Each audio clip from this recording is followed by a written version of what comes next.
Good morning. Good morning. It's time for some real fun.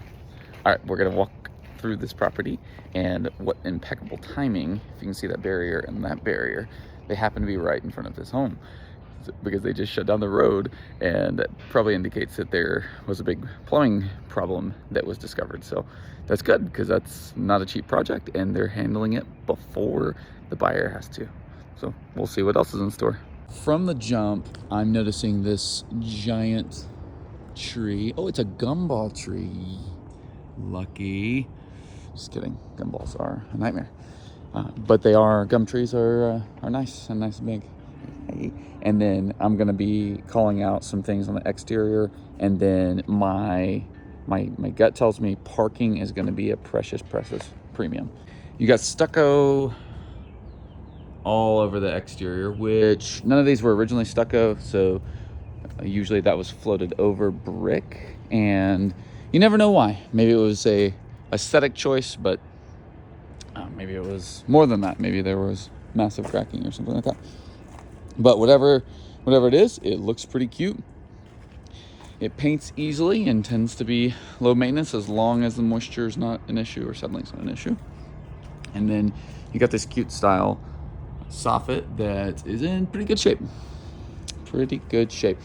Windows are new with a few exceptions, and so soffit is older. So you got this metal style soffit that's over the existing soffit. The existing soffit, where it's exposed, is in rough shape, but that's why they floated over it with the metal. So I suspect that piece right there fell off. So I want to get them to fix that at some point. Then there was a gate here that needs to be replaced, but then that's no. You gotta get an exterior box there. And then, okay, so here is the precious parking area. So because there are 3 units served by the same thing, you want to make sure that this parking is safeguarded. And then I'm looking up here,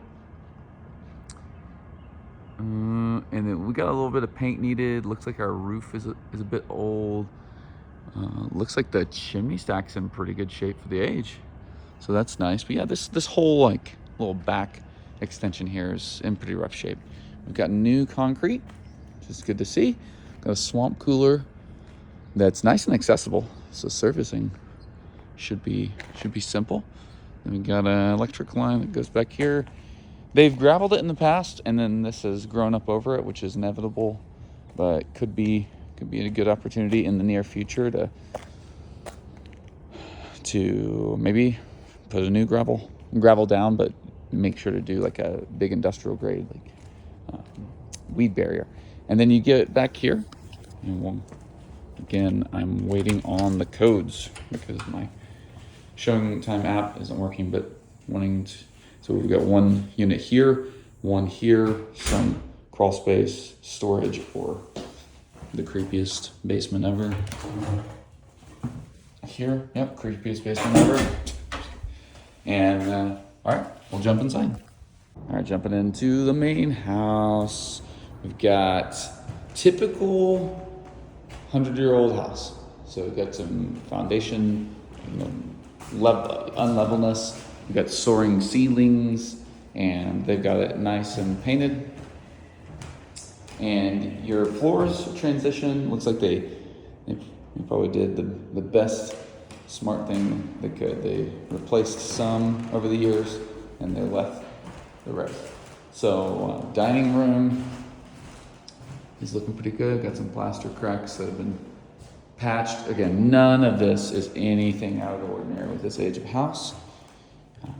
Not to say that that's the way that we want, but we got an original window here, and then another original window on this over there. Most of the rest of these windows have been replaced, so that's nice.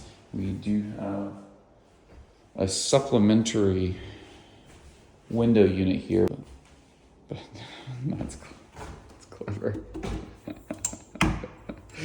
Oh, ingenuity. All right, so here we got the laundry here over this stoop. It'll go down to a lock off, I believe. little utilities thing. You can bend back around here. Now, I believe you've got a bedroom upstairs. This is our shared bathroom. Each unit is going to be a one bath. So this is going to connect the bedroom that was to the left as we walked in, which has this little closet space, some understair storage.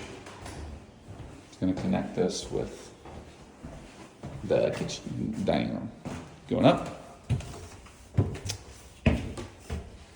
These are steep stairs. Not the worst I've seen by any stretch of the imagination. Okay, let's jump in. We've got a room here that they are calling a bedroom. They do have hanging space and egress-ish.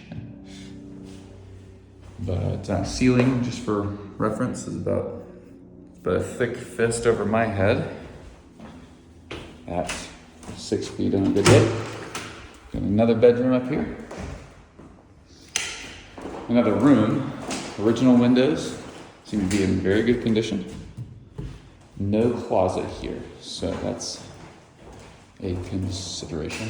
It's probably the closet that functions as the closet for that bedroom. And then storage space, I guess. Gosh, something cute could be done with this. I'm sure of it. Sure of it. All right, let's jump downstairs. All right, down in the creepy basement. Head clearing, head space is a premium here, so that's the thing. Unfortunately, we won't be seeing the basement because the code provided was not correct. It's also worth calling out here that there's some water damage to the asphalt here. So this strip here, which is probably like 30 feet, will probably want to be repaved or repoured at some point.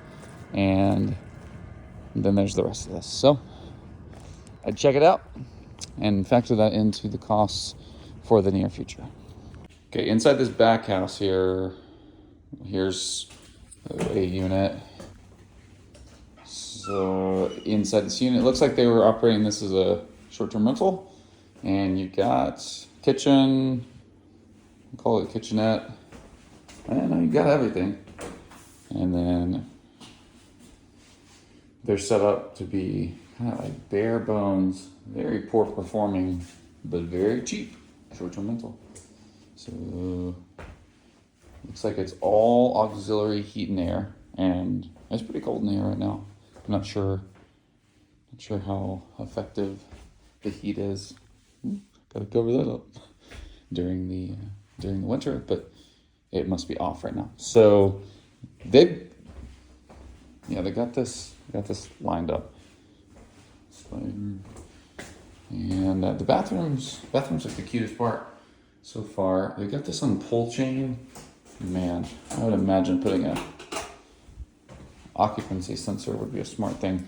So that's this unit, and this one has a different keypad with the same code, but it's just a room.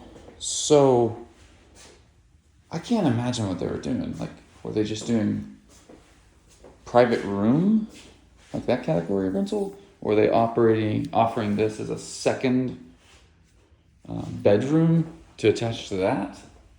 No. So you could do stuff with this. It's definitely an asset, but kind of needs some creativity. All right, no luck on the basement unit, but that is a critical one because that's where 2 beds and 1 bath and a whole different unit come from. So I'll see if I can get the agent to provide an actual working code for it, and then I'll swing back by in the next day or two. But I want to take this opportunity to walk through the monster house category. And though it sounds like a negative, and it kind of is a negative, it's also a positive. And this is a class of multifamily, small multifamily, that is explored really well in the book written by Brian Burke and Brandon Turner from Bigger Pockets, Volume 1 of Multifamily Investing. And the monster house category are homes that were originally single family homes that have been modified over time to have multiple units.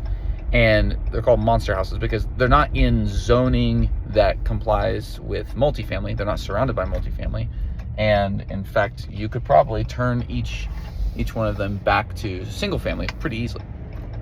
But the monster house category allows you to have, for roughly the same price that a single family home in the area could be purchased at, multiple units. So it's its own genre of house hacking. And so that's a really interesting thing to be thinking of right now, because not saying this is the house for you, it may be, it may not, but the monster house category for people using owner occupied financing to live in the home can be a very powerful way to have multiple rentals and diversification in that. This home in particular, they've been doing what I would call a poor job of operating a short-term rental, but they've been operating a short-term rental. They've been roughly proving the concept that it's possible. Now, I wouldn't take much stock in what they've accomplished, simply because it's run, it's at least stocked very poorly, and it doesn't feel nice. And so who knows if it did or didn't, but the point here being, it would be worth considering whether the monster house category would be a really advantageous one for you, because generally it allows you to pick up the square footage and the location at a discount. Now, when you go to sell the house, it will also sell at a discount unless you've changed the functioning, because a monster house is always a monster house until it's turned back into a single family. But usually the cash flow that you can generate from a monster house far exceeds the cash flow that you can generate from a single family. So it's a worthy thing to consider, and I wanted to put this in front of you and ask, what are your thoughts about this home from what you see so far, and the monster home category as a house hack in general?